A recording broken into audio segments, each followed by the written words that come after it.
biar pahalanya lebih banyak. Kata yang satu, tidak, itu bid'ah itu. 23 itu tidak ada dalam hadisnya. Harus 11. Artinya 8 tambah bid'ah 3, 11. Berantem. Begitu didatangi sama Hasan Al-Banna, ini ada apa ini?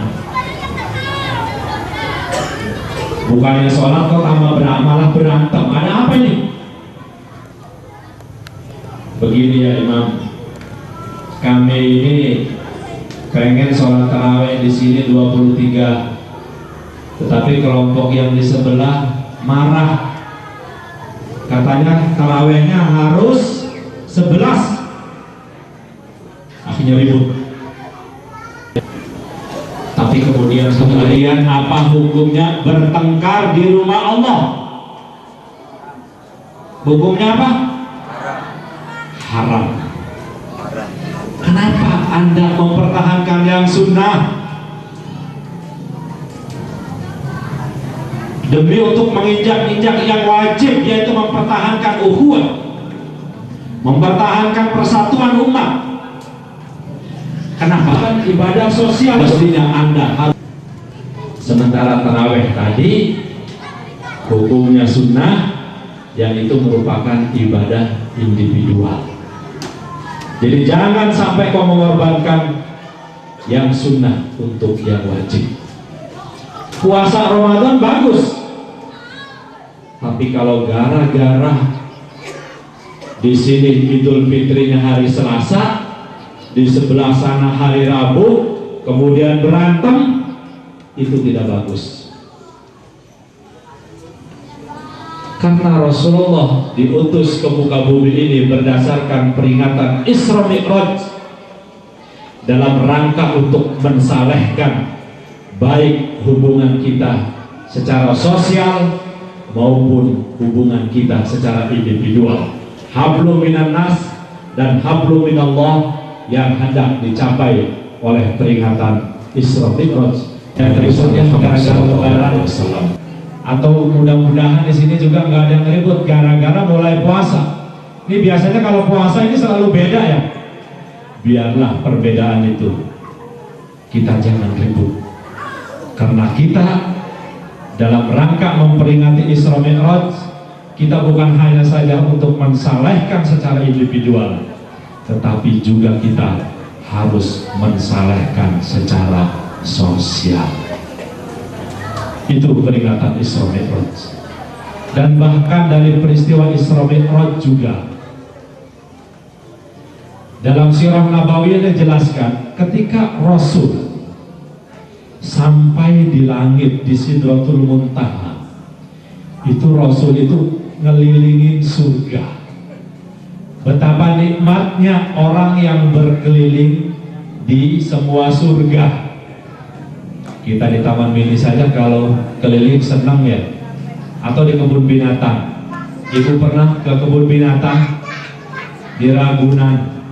Ragunan itu dekat Cilandak, dekat kampungnya Bu Camat. Ya. Itu kayaknya seneng banget tuh, baru keliling di Cilandak ya, baru keliling di kebun binatang saja sudah senang.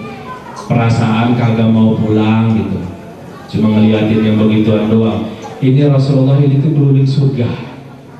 Betapa sangat bahagianya. Tetapi kalau saja Rasulullah hanya mementingkan kesenangan individunya saja, pribadinya saja, maka Rasulullah tidak akan turun ke muka bumi, karena dia sudah mendapatkan kesenangan di Sidratul Muntaha. Dia sudah bersama Tuhannya, dia sudah berkeliling surga. Tetapi kenapa tiba-tiba dia kembali ke muka bumi? Itu memberikan pelajaran kepada kita bahwa Isra Mi'raj itu memberikan dua konsep kepada kita. Konsep ketuhanan, yang dari konsep ketuhanan itu harus diturunkan menjadi konsep kemanusiaan. Pada suatu ketika Bung Karno pernah ditanya, wahai Bung Karno, ini bagaimana ini? Kok dasar negara kita ini ketuhanan yang Maha Esa? Terus bagaimana orang yang Tuhannya tidak esa? Ini bisa ribut ini. Tapi kata Bung Karno, ketuhanan yang Maha Esa yang melahirkan kemanusiaan. Artinya sikap toleran. Kita tunjukkan sikap toleran kepada mereka, karena sikap toleransi merupakan sikap kemanusiaan. Ketuhanan yang melahirkan kemanusiaan itulah yang dibawa oleh Rasulullah SAW ketika melakukan perjalanan Isra Mi'raj.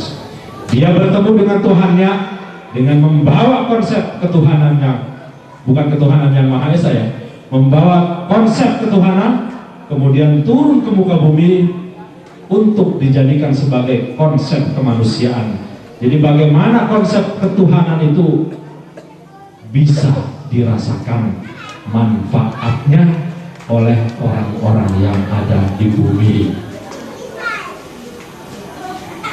Makanya ada sebuah cerita. Jadi pada suatu ketika ada salah seorang sahabat berjalan-jalan. Ini di zaman Rasul. Begitu berjalan, dia melihat sebuah telaga dan sungai yang sangat indah, luar biasa. Kemudian sahabat itu berniat untuk menghabiskan sisa hidupnya di lembah itu, hanya untuk sholat, hanya untuk berzikir. Daripada hidup di kota banyak maksiat, lebih baik saya hidup menyendiri di sini untuk menghabiskan sisa hidup saya dengan sholat dan berzikir. Tetapi karena pada waktu itu Rasul masih ada, dia sebelum melakukan, dia konsultasikan dulu kepada Rasul. Ya Rasul, saya punya niat untuk menghabiskan sisa hidup saya di tengah hutan yang jauh dari maksiat.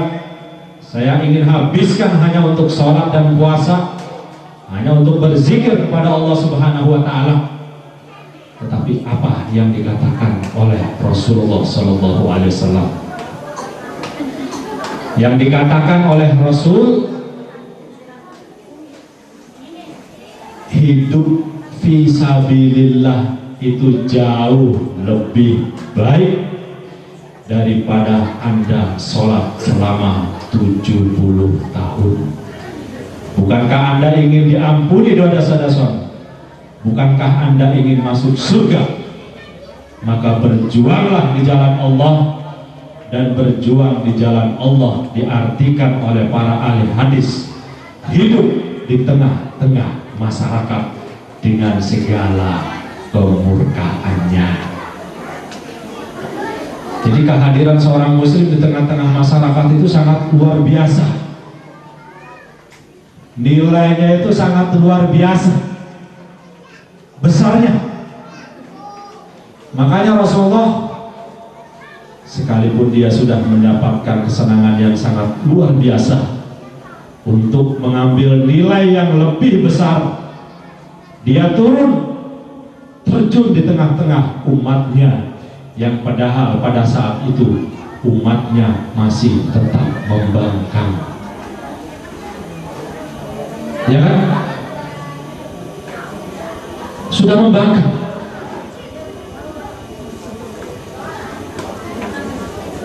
Rasul tetap,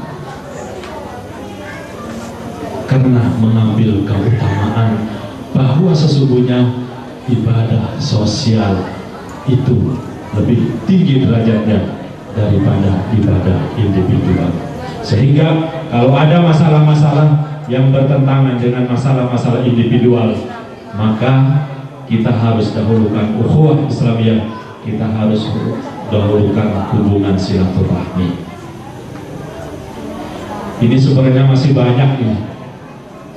Kira-kira ada 5 hikmah yang bisa kita ambil dari peristiwa Isra Mi'raj ini. Tetapi nggak tahu, kayaknya waktunya ini nggak cukup. Kayaknya waktunya nggak cukup. Tapi dicoba kalau 2 saja sudah bisa sampai pagi.